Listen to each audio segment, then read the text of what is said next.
it's hard to be vulnerable when you don't have people around you that you can trust. When you feel like by being vulnerable and open and sharing your feelings that it's going to be either shared outside of the circle that you want it to be shared with, or you feel like you're going to be judged, or any number of different experiences. So I think if you don't have that circle, or you don't at least feel like you have that circle, then it can be tough. And I think those things end up getting swept under the rug and dealt with individually without building a network and a community.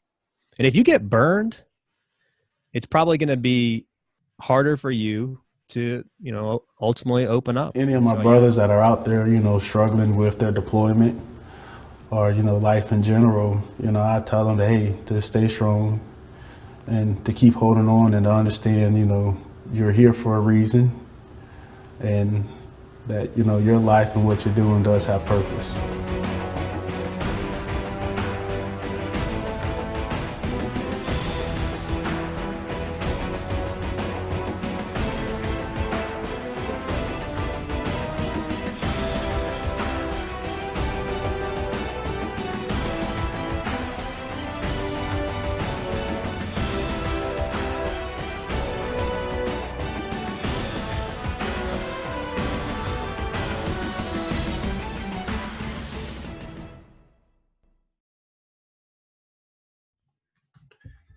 Hey everyone, this is Greg Washington and welcome to Guards Down. I have with me today a very special guest, Kyle Walters. How's it going, Kyle? Going great, man. How are you? Good. I'm doing well. Down here in Dallas, my oldest daughter, she just graduated high school, so we've been celebrating all week. So I'm happy about that. How are things your way? We're doing well. We're doing well. We're in Charlottesville, Virginia. This is our last week in Charlottesville. We're getting ready to move to Fort Bragg, North Carolina next week. So we're doing that pre-move prep that you're probably pretty familiar with, of trying to organize before the movers come in and start packing up all our stuff. Indeed. Well, look, before we get started, tell us a little bit about yourself. Where you from? What you been? Yeah. So I grew up in South Carolina and then eventually moved to North Carolina and went to West Point, and which is where I met you, Greg. I remember it's so cool reconnecting with you before we hit record. I remember being a plebe at West Point. I just walked on the football team. Of course, you were the star senior captain of the football team. And I just remember how much I appreciated your leadership. You were very approachable. And I went to West Point and did that for 4 years, graduated as an infantry officer, went off to Hawaii, which was pretty awesome, and got married right before that. Went to Ranger School, deployed as an infantry officer to Iraq. And then after I got back from Iraq, I ended up being a general's aide for a little while. And then I decided to go to law school. So I went to law school, and now I am an Army JAG officer. So I'm an Army lawyer. Spent the last 2 to 3 years as a prosecutor in the Army. And so it's been a fun ride. Man, look, every time I get a chance to interview someone or one of my close friends like you from West Point, I'm always reminded that I have some badass friends. It's a pretty cool group, no doubt. Indeed, infantry, Ranger School, deployed. Shoot, you went back to law school, Army lawyer, that whole nine. Like, it's just amazing. I love hearing how when seeing everyone from the beginning till now. So watching you from your plebe year and how you played and developed and learned, the West Point and Army culture, right? And all those Yeah. leadership values coming into the military and then going off and doing your thing. Like it's awesome. Yeah, no, it's so funny when I think about showing up to West Point. I don't know what your experience was, Greg, but I did not have any military connection. My grandfather had been in World War II, but that was it. And so it just hearing you describe how much West Point kind of shaped me, it really did. Because I had no concept of what it was going to be like in the military. I remember showing up as someone from the South, and I couldn't get around this idea of not calling people sir and ma'am. So I remember an enlisted, like an NCO, I'd say sir or ma'am, and I'd always get in trouble for that. So it's interesting too to think now how much the Army is a part of my life, having had no experience beforehand. Indeed, indeed. And I was talking with General Lennox, Oh, no way. yeah, a couple of weeks ago, That's awesome. and him and I, we were talking about the military as a culture in itself, right? So you learn all of the values that the Army or the military instills in you, and you embody them. So even when you take off the uniform, right? Yeah. You still have those values, and even to this day, I'm reminded of taking the oath to protect and defend, the United States and our Constitution. And I mean, that's embedded in me deeply. So Yeah. my hat's off to you still for being out there and serving and helping protect us. Well, thanks, man. I'm so excited about what you're doing. As we were talking about before we hopped on, I'm just so thankful that you're someone who I remember being, again, such a tough guy at West Point, and you went on to do awesome things in the Army. But for your willingness to shine a spotlight on complex grief, PTSD, and make that something that we can talk about, and that be okay. I just love that you're doing that, and I'm very thankful that we can sit down and have this conversation. Awesome, man. Awesome. Well, look, let's get into it. Let's get into it. Let's And do it. this can go however, where you want it to go. Uh, so just feel free to open up, share, and even ask me questions. So the first question I like to ask is, growing up, does your parents or someone close to you teach you how to deal with grief and trauma? That's a great question. It's interesting. I grew up, my mom was a guidance counselor. So I was lucky in that sense that I had a mom who was literally meeting with people in the school and helping them through their problems. So I think that my mom, growing up with a mom like that, who was a teacher and a guidance counselor, did provide me with a resource early on to process challenges and process difficulty. And I remember one of the things my mom modeled for me so well was a willingness to label what you're feeling, and to be open and okay with talking about it. So I think from an early age, I got pretty comfortable talking about some otherwise tough stuff. And it came in handy too. So my parents divorced when I was about 4 years old, and both of them subsequently remarried other people. And so from an early age, I was trying to process probably a lot for a 4 or 5 year old, a lot of confusion about what's happening with my parents. Why are they no longer together? And why do I have a new person that I call a stepdad? And why do I have a new person that I call a stepmom? And so I do think, in a lot of ways, she helped me learn how to process grief. Indeed. Wow. I mean, to have your mom as a guidance counselor, I bet that was major helpful because, she's probably helping other younger, kids go through whatever they were going through. Yeah, for sure. And so I guess for me, that leads to the question of, right? So having your mom as a guidance counselor and seeing her help other people, and of course, going through what you went through growing up, did that kind of shape the way you wanted your future and career to go? Hmm. I think so. Yeah. So a little bit more of the story. My parents, they divorced, they remarried, two different people. And then about the time I was in eighth grade, my my mom and my stepdad moved from South Carolina to North Carolina. And so I ended up getting caught up in this custody battle between my two parents. And so I was probably, I don't know, 12 years old.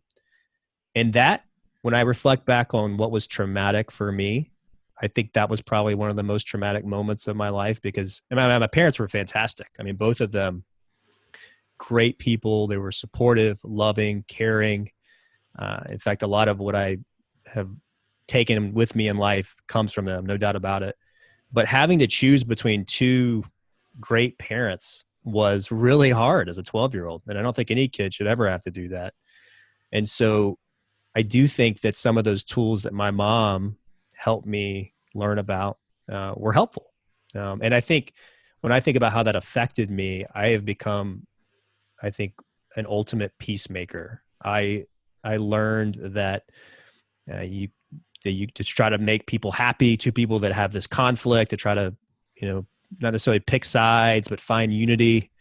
And I think that changed me a lot. And then, I went on to West Point and then deployed. And it's interesting, when I was in Iraq, it was probably the first week I was in Iraq, I got the news that one of my best friends at West Point, Chris Gakey, had been killed when his platoon and the compound that he was at had been overrun.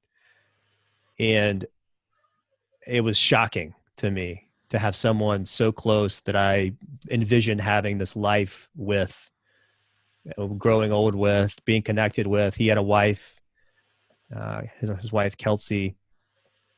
That shook me. And this was right at the beginning of my deployment. He was in Afghanistan when this happened. I was in Iraq. But even just as I was thinking and preparing for this interview, and I was talking a little bit about this to my wife, she said when I came back from Iraq after that 1-year deployment that a different Cal came back from Iraq, which is funny because when I think about me and the moments of grief, like I don't think I realized that a different Cal came back from that deployment. But she said it was a lot quieter, more reserved, not quite as outgoing and happy. And it probably took me about a year, she said, to get back, not even probably fully to maybe the way I was before that deployment. And so I think in a lot of ways, I'm still probably processing that deployment, our unit not coming back with everyone, young men who had families who, didn't come back to their families. And so I think there's a lot there. And I think I continue to try to figure out how to navigate that to this day. Yeah. Okay. Well, let's talk about that portion of it. One, your best friend, getting KIA and you fighting another fight or fighting the same fight, but on a different battle space. And I know just like me, not being able to be there to protect and help the ones that, you really care about. Right. And that's one of the hard parts about West Point, right? Yeah. To have these high quality people with such good character and take that oath to serve and protect our country and defend our Constitution, and then to, make that ultimate sacrifice, it's frustrating, right? Or it gets frustrating. And like you said, your wife said you came back, you were a different Kyle, right? So tell us what that different Kyle was going through at that time. Yeah, I think if at the time, I don't even know if I had words for it, because I probably, to me, I didn't feel that much different, because I think when you're deployed, at least for me personally, you create this outer tough exterior. I think you have to, it's a coping mechanism to be on alert for me, leading a platoon and then becoming a company executive officer, of just being in that leadership role. And so I probably, during that period, as I transitioned back, just kept that same tough outer exterior and just was kind of numb to those feelings. And they've probably come out in other ways. Honestly, I think even to this day, I think I have tough days. I have days that are tough, and I don't know why they're tough. And I think that's one lesson that I'll encourage people that I find who are struggling with this is it's okay not to be okay. It's okay to have tough days and to feel sad. It's okay to not feel 100% all the time. I think we can talk about what you can do when you don't feel that way. Um, I hope that we can find ways to not stay in that all the time. Mm-hmm. But I think I learned that over time, processing it with my wife and all those different things, that it's, when you have people that are willing to walk with you on that journey, it makes a big difference. When you find that safe place that you can open up and be vulnerable and share the way you're feeling and not feel judged, it makes a big difference. And I think just talking about it, going back to what my mom would teach me to do as a kid, putting a label on that emotion. Hey, right now I'm feeling sad. I don't know why. I just feel sad. Right now I feel, frustrated, angry, and just being willing to label it what it is instead of ignoring it and numbing it, I think is a big first step, or at least has been for me, in helping me create more positive coping mechanisms, I think, for that. Gotcha. So just going back to that time frame, did you have any resources from your unit that you could talk to, or anyone, because this is the second time that this came up, where you're infantry, you're with all the guys, and so you just have to grow this tough, thick skin and not be able to share, right, with your brothers. My on my last interview, the guy, he talked about not being able to even go to his chaplain, to talk at that moment because the chaplain was putting out his own fires. Yeah. Right? And so, yeah, Greg, I think that's a big part of it. For me, it's a couple of things. I think one, I didn't quite know. I don't think I knew that I hadn't dealt with it. Honestly, I think I think if I were to go back and talk to Cal back in 2010, I would have said, I'm good. Like, I don't need help. Like, I've dealt with that. It's behind me. I'm good. So I think that's one part of it. And I think the other big part of it, and I bet a lot of people feel similar to this, is when I looked at my trauma, my struggles compared to people who lost a limb or didn't make it back. I'm thinking about Chris's wife, for example, what she was going through. My stuff was nothing compared to that. And so I think I had this false belief that it's either all or nothing. Like, it's either really, really bad or it's not worth dealing with at all. And I think over time I've realized, well, it's subjective to you, and it's something that you're feeling and dealing with. And it's, even if it's not losing a limb or losing a spouse, it's still something that you need to deal with, and you need to seek resources. So, and also to answer your question, I think there were resources for me, but I think those two things combined, I didn't seek it out. Yeah. Yeah. I got you. Okay. Well, looking at like the big picture, do you think there's a cultural difference in how people cope?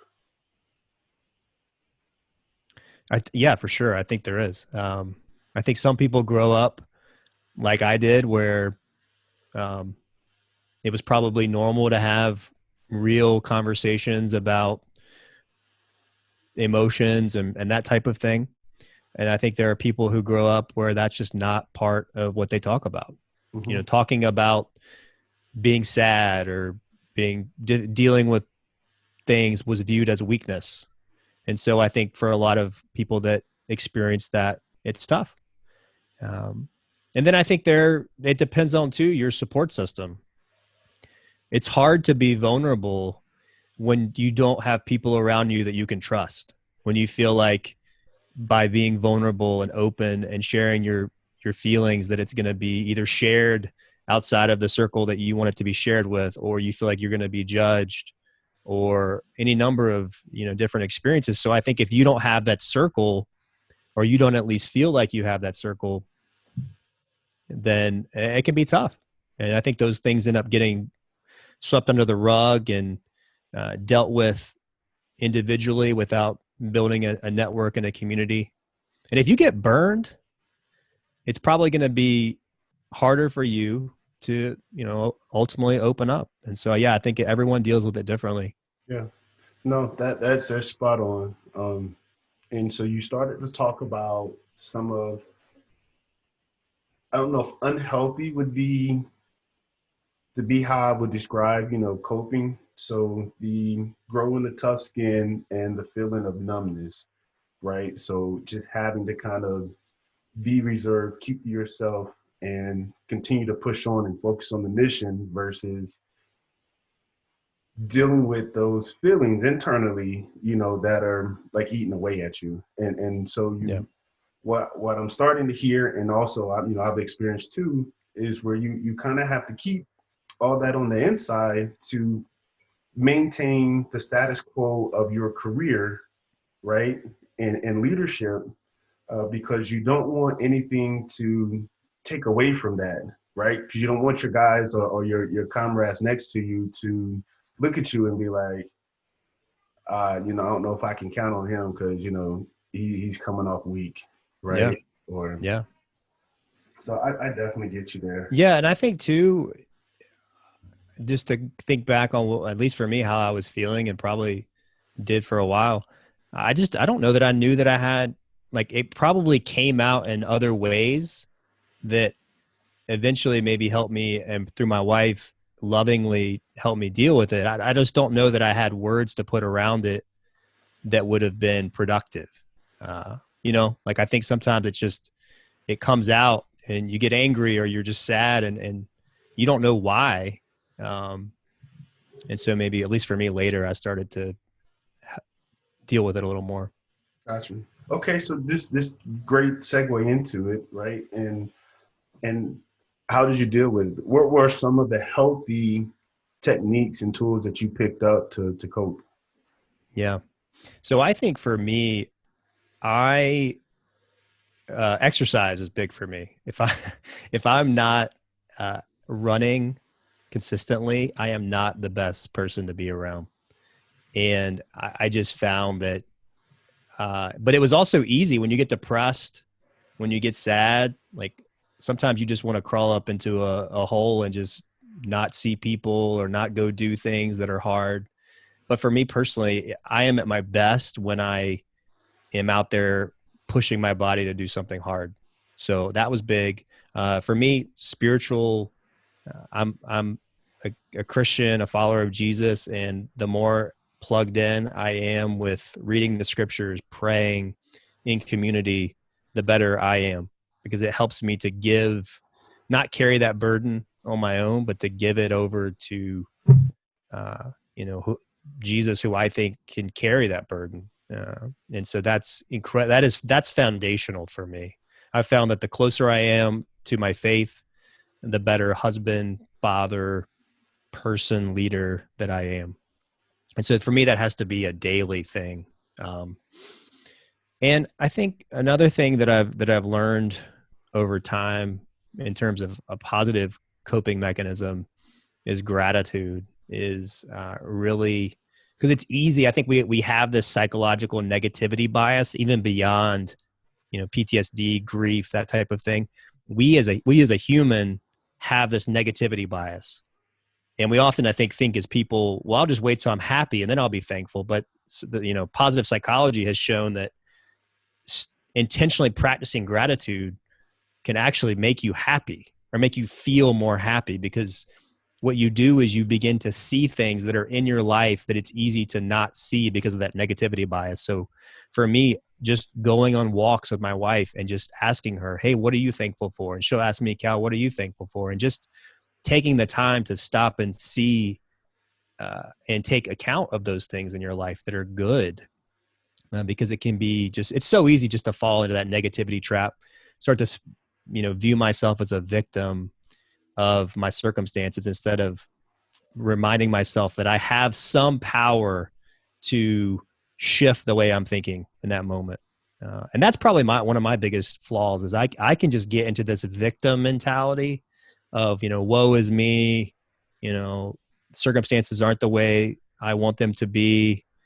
And then I have to just do this mental shift and say, you know what? No, like, yeah, I do feel bad. I wish I felt better, but I can always control how I react to this feeling. I can go do those things that make me feel better. I can go for a run. I can read a book. I can pray. I can do the gratitude exercises. I can call a friend. There are always things I can do to get myself in a better state. So those are some things that have really helped me a lot. Another thing I would just say, Greg, and this actually comes from an interview I did a couple weeks ago with author John Gordon, is talking to myself. That sounds weird, I know, but I think that one thing he said that really stuck to me, he was talking about this triathlete, and the triathlete said, one of the best things I ever did is I stopped listening to myself and I started talking to myself. And I think a lot of us have negative thoughts that creep into our mind, and we allow ourselves to believe those things about ourselves. But instead of believing those things about yourself, you have a choice. You don't have to believe everything you think. Instead, you can, as the Bible says, take those thoughts captive and make them obedient to God. Or another way to think about it is have that filter in your mind of, no, this is a negative thought and it's not true. And I'm going to tell myself the truth.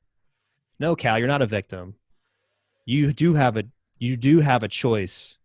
You have a lot of blessings in your life. You can right now go shift. You can change the course of this day by thinking more positively, by doing a number. So just having that mental shift makes a big difference for me. And so I try every morning when I can to just do some affirmations and just tell myself, Cal, you're a child of God. Cal, you have a purpose to live. You can help other people today. There's someone out there today that needs you, that's hurting more than you are. So I try to do that just to remind myself of the truth, because it's easy for those falsehoods to creep into my brain.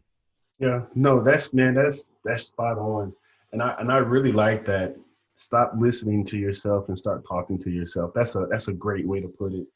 Uh, and that brought me to, I was working out my son a couple of days ago, and he's going into his senior year in high school. And so, with this whole COVID thing, he hasn't really been able to do summer training. So I'm like, don't worry, bud, I got you. Come on, let's go. Right. And so Dad's gonna help you out. Yeah. Exactly. I still got it in me. So here we are, we're in the parking lot and we are running sprints, and I'm still keeping up with him. And I'm giving him all the tools and techniques.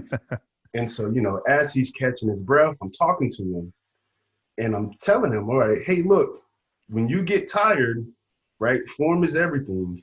The other part is up here and in your heart. And so I was like, you have to start telling yourself, who are you? Right. And so, he asked, and I'm like, you start telling yourself, I'm a D1 athlete. Even though you're in high school now, that's what you're training for, because that's what you want to become. Man, that's huge. So you have to put in that work, now, and you have to speak life into that person that you want to be, so that you can take those steps. And so when you go through, that hard part, for him, it was them last 4 sprints.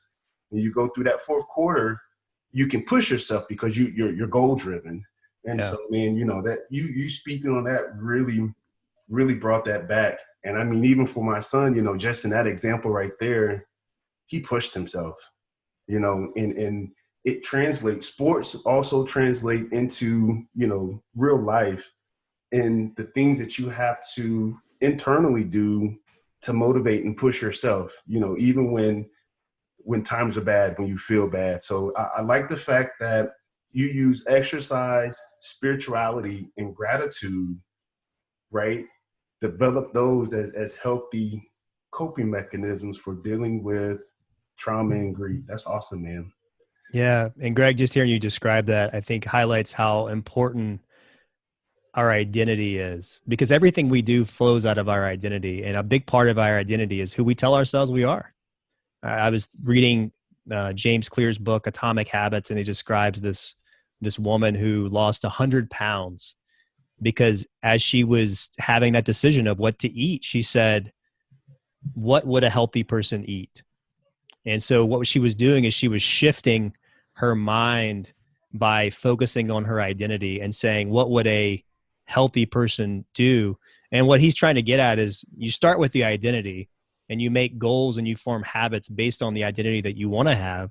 And then those habits then reinforce the identity that you want to have. And then over time, you build habits that ultimately build you. And I think that's critical for all of us who are trying to get through the struggle of grief and trauma is these coping mechanisms we're talking about is making them first, like getting your identity straight and then figuring out what habits and coping mechanisms can I create in my life. And then once you create these habits that are healthy, all of a sudden the habits start to make you a more healthy person because so much of what we do is subconscious. It's not stuff that we, our habits just really are a huge part of us. So I highly recommend that book, number one, to anyone, Atomic Habits. And then two, I think, Greg, what you were describing just highlights the importance of the identity that we have about ourselves. If I want to be a D1 athlete, well, I got to start doing what D1 athletes do. And I got to start viewing myself as a D1 athlete. Hey guys, it's Jerome. Greg and I wanted to invite you to the community that we created for the whole Guards Down family. Jump on Facebook or check the show notes for the Guards Down Facebook group. There you'll be able to find a community of folks who are committed to raising awareness about complex grief and PTSD. Look forward to chatting with you guys in the group. Now let's get back to the episode. Correct. And that's good. I'm gonna definitely check out that book. Build habits that will build you. And that's spot on. Okay. So we spoke on you coming back as a different Kyle and you not noticing it at first. It took your wife to have to notice that you were different, a little more quiet and reserved, right? And so, that kind of hits on what are some of the signs that you or, a person is dealing with grief and trauma, when it comes to like feelings and thoughts. So you didn't notice it. So it took your wife to notice, or did you have some feelings or tension on the inside that looking back now, you was like, okay, that's what that was? Yeah. Looking back on it, I honestly, so it's, to be completely honest, Greg, as we were preparing for this, my wife and I were just chatting about, what trauma I've experienced. I hadn't even remembered this. Like, and that might sound weird, but I don't look back and think that I came back as a different Cal. It was just her describing it for me. And then her describing it, it's like, yeah, you're absolutely right. That was a tough time in my life. And I think some of the signs that she saw were this, me being quiet, a change in demeanor.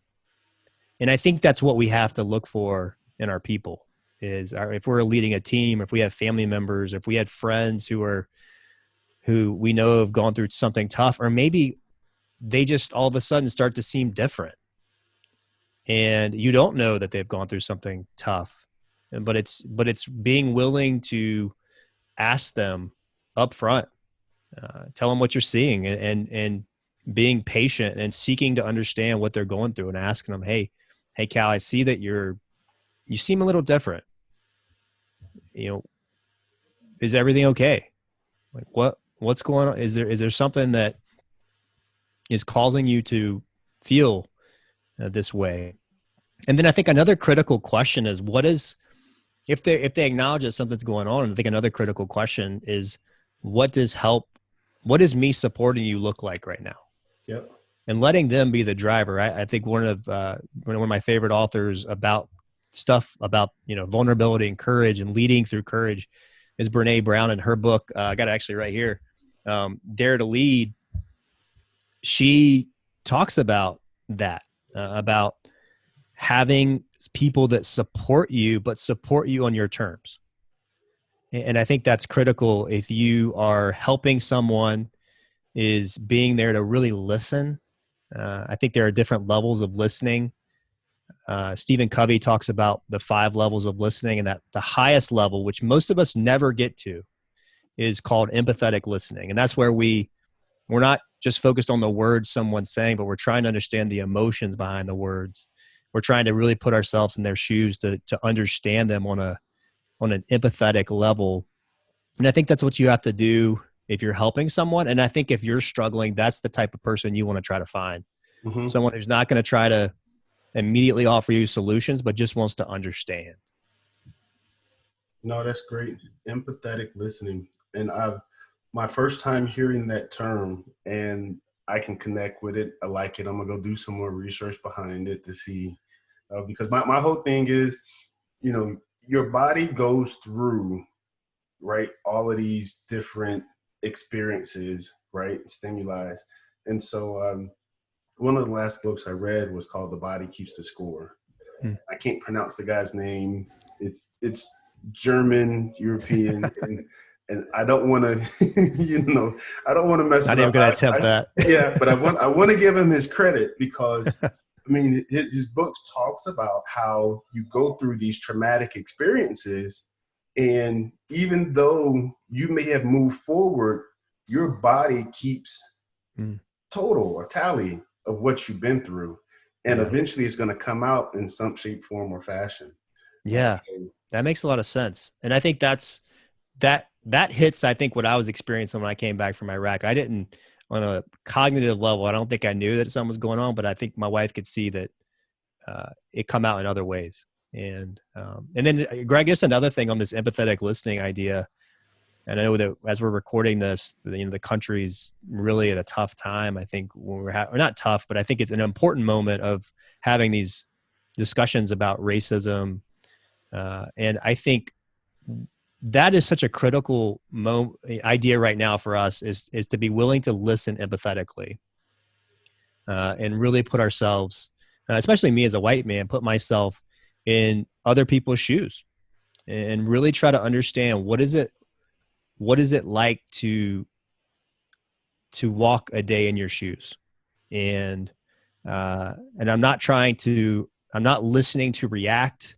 I'm not listening to solve. I'm not listening to come up with solutions. I am literally just listening to understand you. And in the book, 7 Habits of Highly Effective People, Dr. Covey describes it as like, imagine you walked into a room and the oxygen got sucked out of the room. The only thing that you and I would be thinking about in that moment is to get oxygen, to breathe. We wouldn't be able to think about anything else.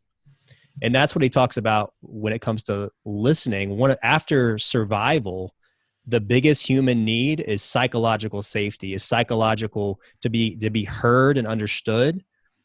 And in his book, he talks about how if we aren't listening with an empathetic ear, it's like people can't breathe.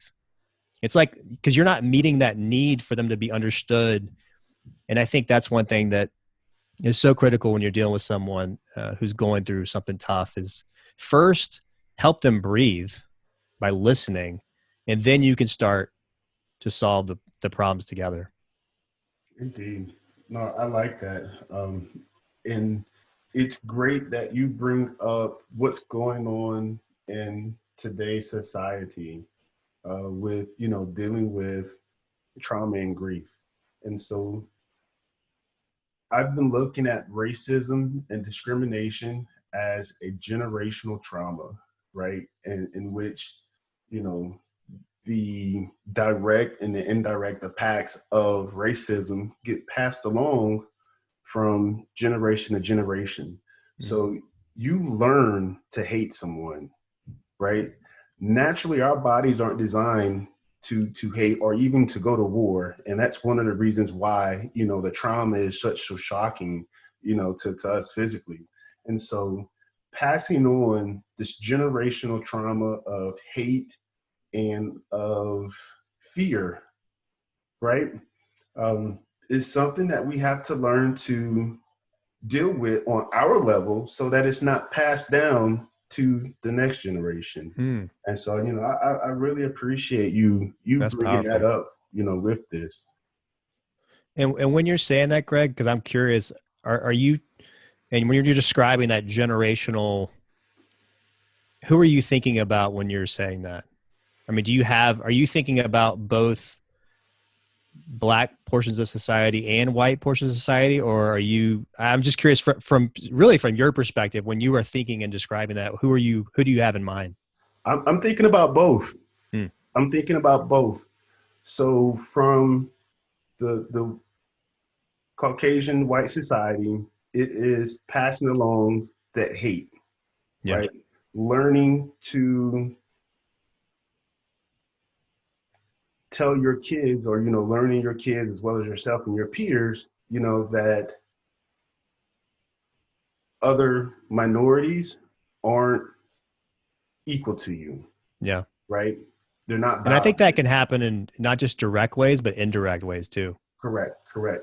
And then from the minority perspective, it is, hey, we have dealt with slavery, we've dealt with lynching, we've dealt with racism, we dealt with not having equal voting rights, we dealt with Jim Crow laws, gentrification, where everything that we have tried to do, right, has not come up to par or been looked at, for, like you talking about, that empathetic ear of just feeling like we are wanted and valued. Yeah. Right. And so I was reading a book, and it's called The Half That Has Never Been Told. And it speaks about how, our ancestors come over from different parts of Africa, right? And settle into the US, and how we are literally, ancestors were bought and sold. So of the hundreds of thousands of slaves that came over, right, they lost their identity. They were forced to have kids, not to be a family, but as a commodity for, them to be sold to another, plantation, right, to work, to work the fields. And so that whole sense of identity from a family standpoint, is just disarrayed. And to have it now to where we're just trying to feel like, our voice or our lives matter, I think that's where that Black Lives Matter, moment comes from. And it's not that our lives matter than anybody else. It's like you're saying, have that empathetic ear of, hey, generational, you guys have been through so much. Here, here's a little love. You are a part of our American society. Our Constitution is written for you as well. Yeah. Right. And so, that's the part that I would love for our leaders to approach and look at it from. Yeah. If that makes sense.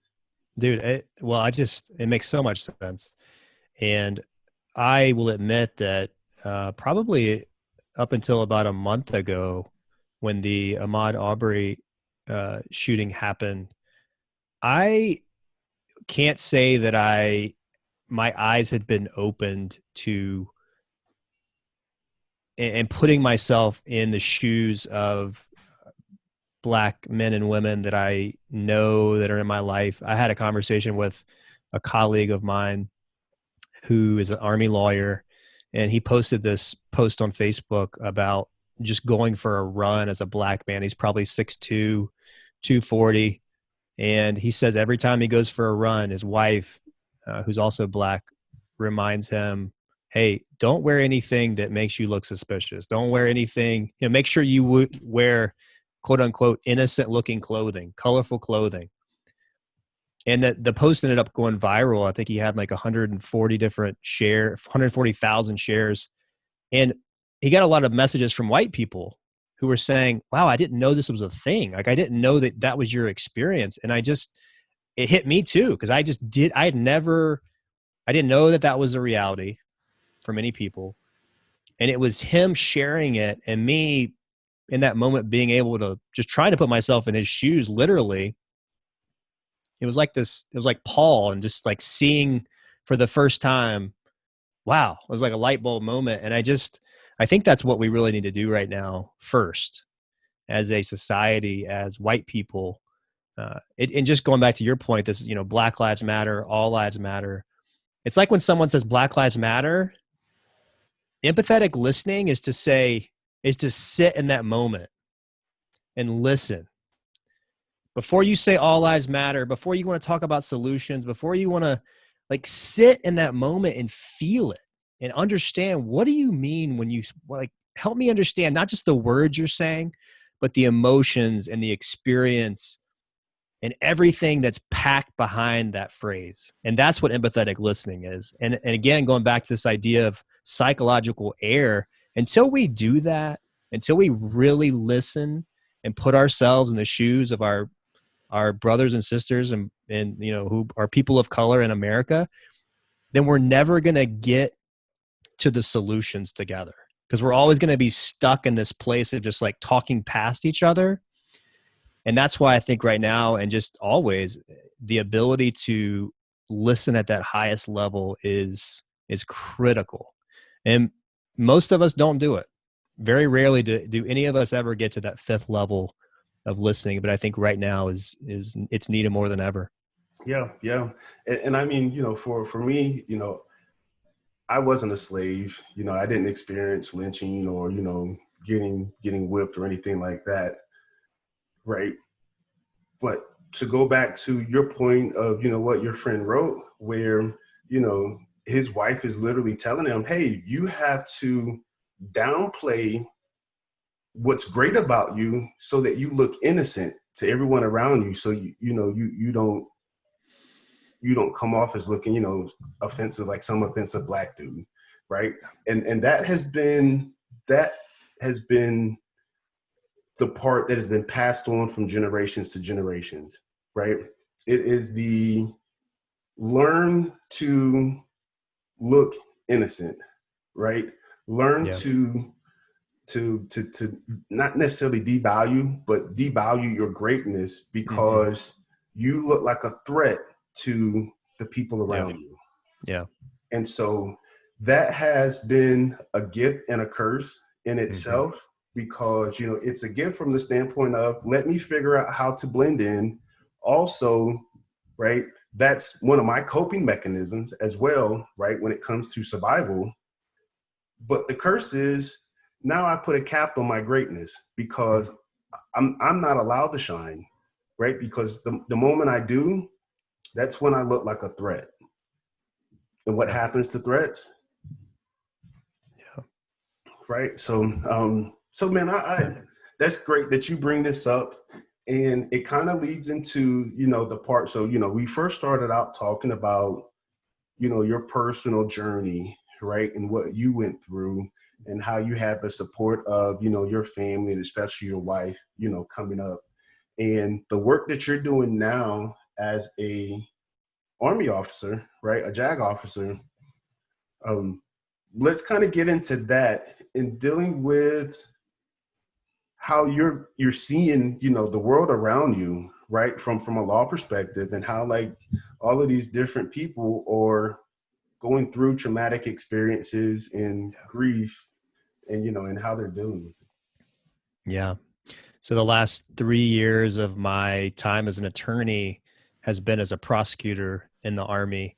And in the Army, we prosecute a good number of sexual assault cases where there are victims who have been assaulted sexually. We even have child victims, and I've prosecuted a good number of those cases, and it's really tough. You have to get, one of the things about prosecuting a case like that is you have to get into all the details about what happened, because you have to prepare the victim to subsequently testify at trial in front of maybe a jury or in front of a judge and explain exactly what happened to them. Otherwise, we don't meet the elements of the crime.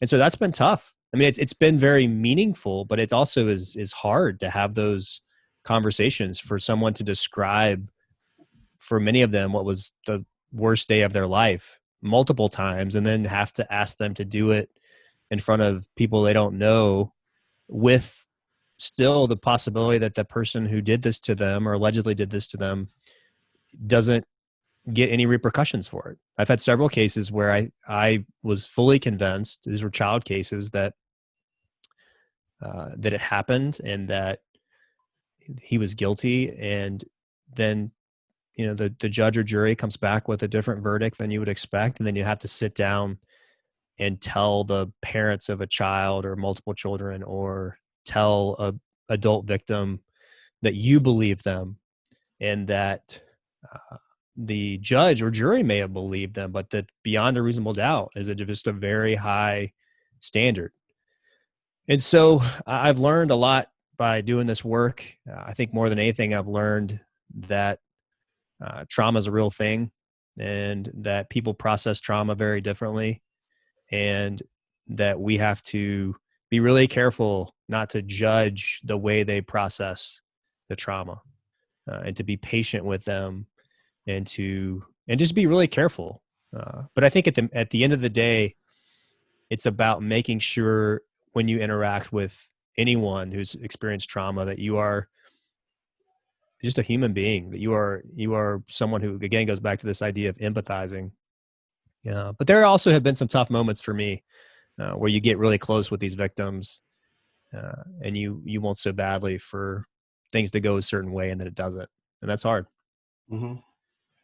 I got you.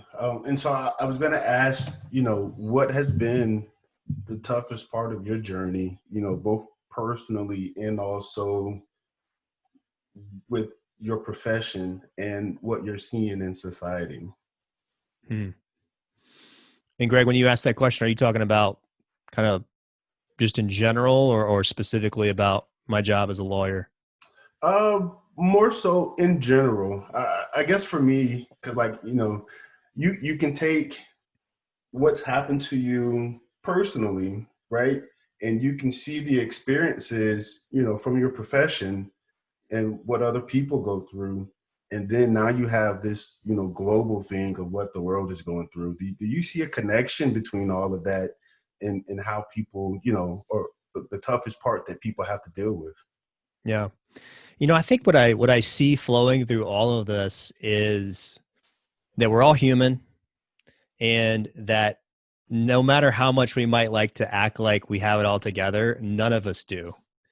And I think that is just a guiding principle for me, is to be real, to try my best to be real. And I'm not talking about, this goes back to vulnerability. And I love the way Brene Brown defines vulnerability. She says it's the emotion that we experience during times of uncertainty, risk, and emotional exposure. And I think we think of vulnerability as a weakness, but as she talks about in her work, vulnerability is really just showing up and being seen. It's literally, it's probably one of the greatest demonstrations of courage, is being in the arena.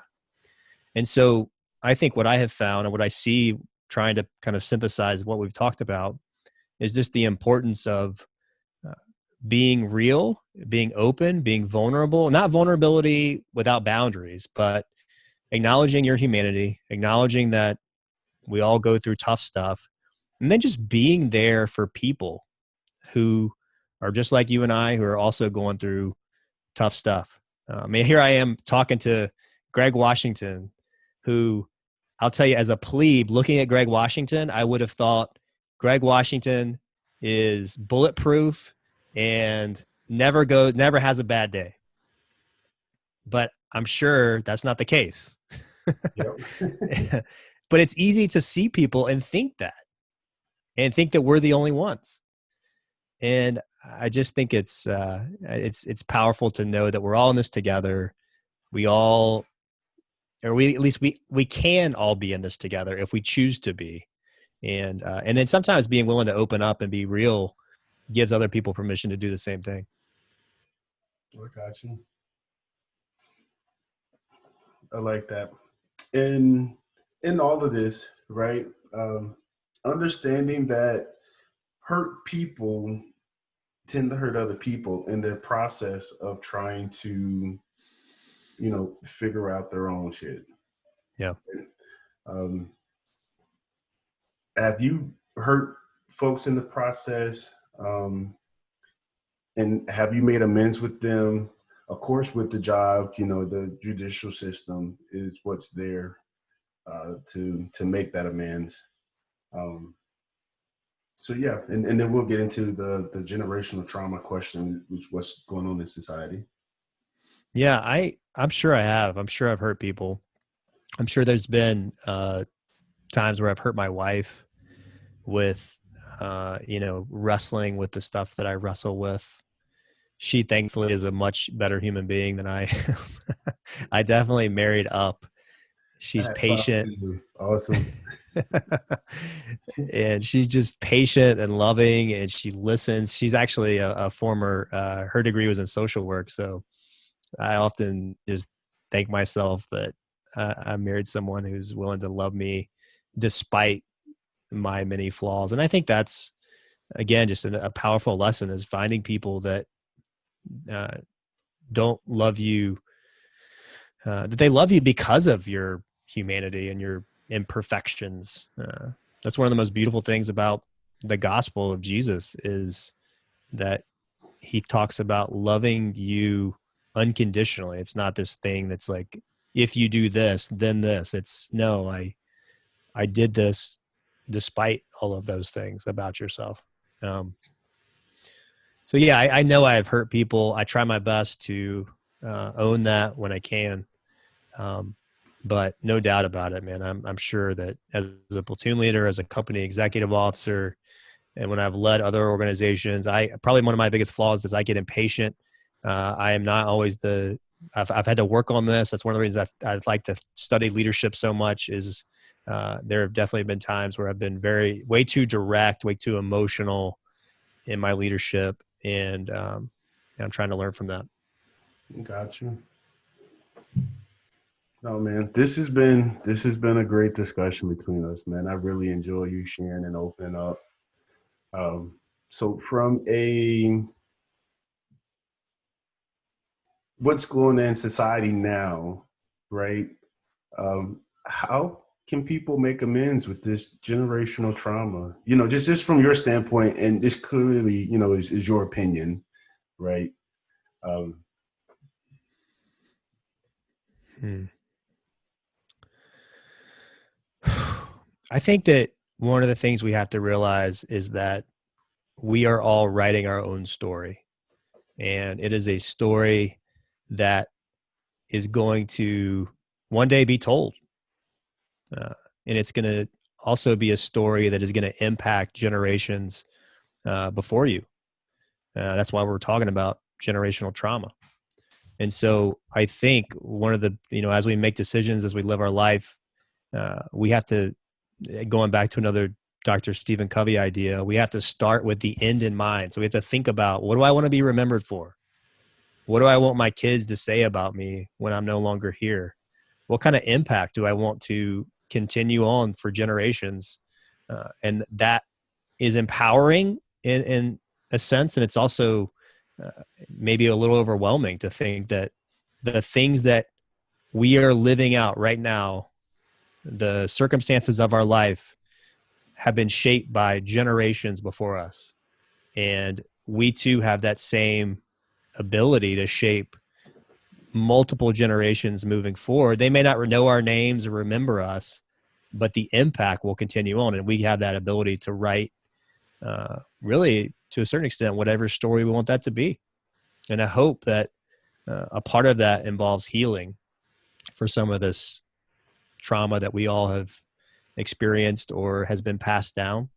But I think a big part of that, Greg, is being willing to take an honest look in the mirror at yourself and understand yourself, and the good and the bad, and be willing to work on the stuff that you can work on, while at the same time giving yourself patience and grace, because it's not something that's going to happen overnight.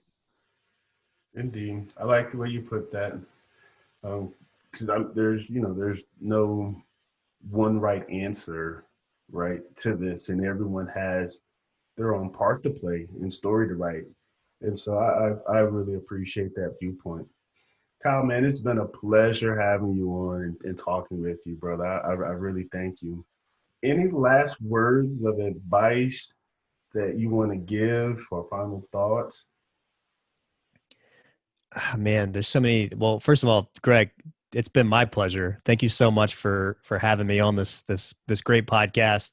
Thank you for the great work you're doing. Thank you for the leadership you're showing. I'm so excited for someone like you to be having these conversations. Honestly, some of these questions that you're asking me are things I haven't been asked before, and I think that just highlights the importance of what you're doing. So thank you.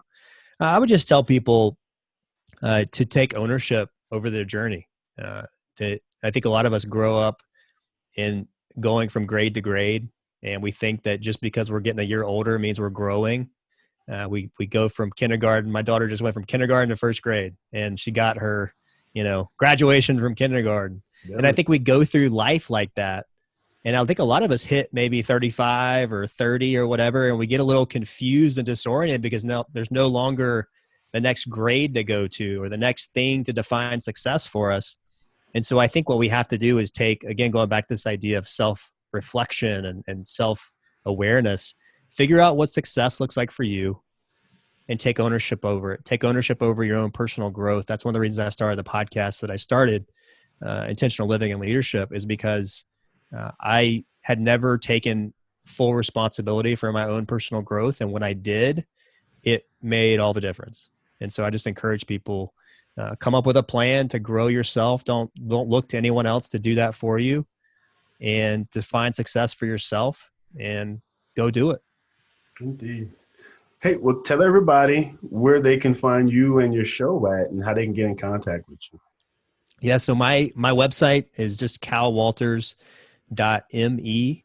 Calwalters.com was taken by someone else. So I just made it calwalters.me, but on there you can find some of the most popular podcast episodes, some blog posts, and ways to connect with me or follow me. Probably the best way to follow me is on Facebook or Instagram or LinkedIn or where I post most of my content.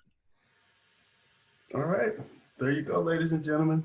Kyle, we appreciate you. And this is Greg and Kyle signing off to all you Guards Down fans out there, saying stay safe during this time frame, and also stay engaged and stay focused, because your mental health is worth it. That's what it's really all about. Giving yourself a fighting chance to just show what you got.